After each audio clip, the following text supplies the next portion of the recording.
Fun fact, Michael, I found out you grew up 10 minutes outside of the Air Force Base where all of the investigations stemmed from? Okay. I did. So yes. do you then have this Project Blue Book as part of your like growing up folklore history? Not at all, actually. Really? No, I came into this very, very green, this entire subject. I mean, I was obviously aware of the phenomenon and everything, and, Roswell and some of the bigger cases, but I'd never even heard of it, to be honest with you. I hate to admit that. Okay. But now I'm very aware of the ins and outs. Did it cross the seas over to Ireland? Were you aware of any of this as a youngster? Project Blue Book itself? Yeah. I had a peripheral awareness of it through the film Close Encounters of the Third Kind, which was inspired by these investigations and by the books of Hynek. Yeah. So yeah, peripheral. But when your two characters meet, like it just doesn't seem like this. Like when you first see them sort of meeting, it doesn't seem like this is going to be a good relationship, right? Good. It's not love at first sight. Yeah, yeah. It's time to build the romance. So what makes them decide? I'm gonna work with him, and I'm gonna work with him. I mean, obviously you're sent on to ask him, but it's one of those forced. They're arranged marriages. And I know it's a dramatic construct that we know and love. People, a pair of partners who are ostensibly on the same side who have some friction between them, some tension. Which is pretty much what it would have been in real life. Anyway, this is all based on real events and real characters. I'm using my character has got his real name, J. Allen Hynek, but Michael's character Quinn is based on a real person as well.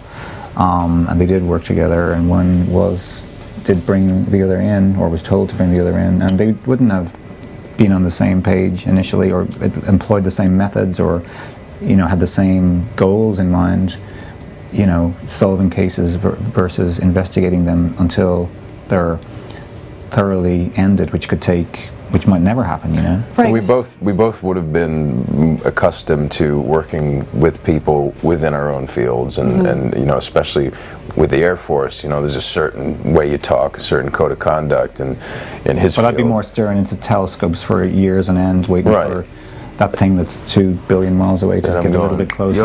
And that kind of dynamic is fun to watch, and also you start to see how they develop respect for each other, and start to see what how each other work, and that's when it starts to get interesting, Yeah. and trust issues start to develop and things like that, Good bonding experience in the airplane in the first episode.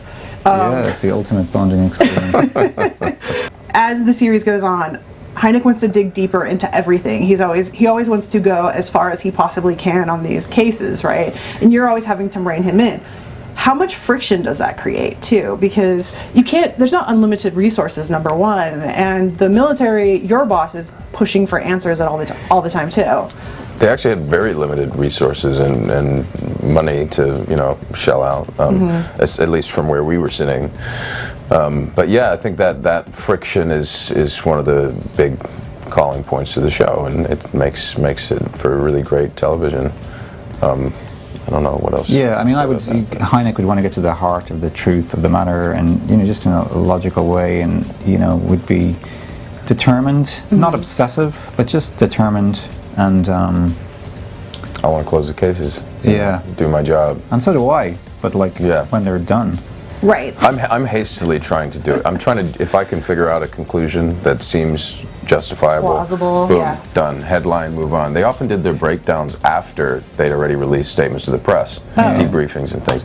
So they'd actually go into it, and also stuff was redacted and changed and everything. And we do have some fun along the way with this as well. Totally important to point out. It's not just guys at loggerheads filling in forms and looking at, graphs. Our characters do have fun, and we mentioned the airplane. That was something. That's fun. And what happens is what happened. But when we see these events and when stuff does show up on our show, it is really exciting to. These are the really potent cocktail moments, I'd say. Okay. If you know what that A means. lot of nuance as well, you know. I mean, there's hilarious little looks and, you know, some verbal jousting and things, and I think that keeps it fun and interesting, at least from my perspective as well. I gotta ask you guys about the costumes in this, because, you know, obviously costumes really help you get into character, I've heard. Yeah. And God, aren't they beautiful? And you guys look so nice in these costumes that they've made for you. Wonderful, like, coats and suits Yeah. and hats and some military outfits. I love it. I mean, I love whole period drama thing, and when you see shows where it really works and Yeah. the costumes are spot on, you are transported into that world, and I think that's what this will do. I think History Channel also has a real knack for history, so Yeah. that was, you get it for free. You step Standing into the up suit. a little straighter in these Oh, you can't help looks. it. It's like Yeah. military things. Wearing real corset. shoes all the time. You know, I mean, it sounds simple, but yeah, it does really help you when you're in the right, what looks right, but also what feels right. And we had some amazing stuff. And then when you find one signature coat or, you know, pair of trousers that works, whatever, you tend to like always want to get into that one. Go, no, give me that. Give me the car coat with 2 pockets on one side. And you guys got to It's really drive amazing. old cars as well. Yeah. Could either of you drive them? Yeah, so the first day I had to learn how to drive. You know, the first scene, first day, driving down a windy road in a car that I couldn't drive. I was like, okay, so I can't drive stick. What are we gonna do? And they took us out. We did some lessons together just to get used to the machines. But yeah, first day, obviously, you're already going, okay, here we go. Let's do this. And I've got that hurdle as well. and those they're are beasts. You know, you Yeah. really have to get muscular with them. And Yeah. you They kept breaking down. You did do really well, by the way, because you did literally learn like in 5 minutes, and they are like driving a tank. And also the cars themselves are brilliant and they look amazing, but sometimes they have little technical issues as well. So it's not always Most of the down time. to In the cold too, us. It's not always us who cause them to malfunction. There's another behind the They have a scenes mind of their one. own. I remember shooting out with Pete Travis and and it was raining, pissing it down rain. Raining And in Vancouver? I know, What? it's crazy. We couldn't believe it. And we had to drive down this steep hill and park and then go out and look at the stars. And we have a conversation, which is actually a great moment in the series, if I remember correctly.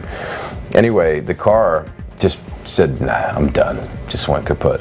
And so in between takes, every time you had a team, like 10 dudes, pushing up this muddy hill in the rain, a massive beast of a car just to reset. And then we just rolled down the hill slowly, just holding on the brakes and Right. started all again.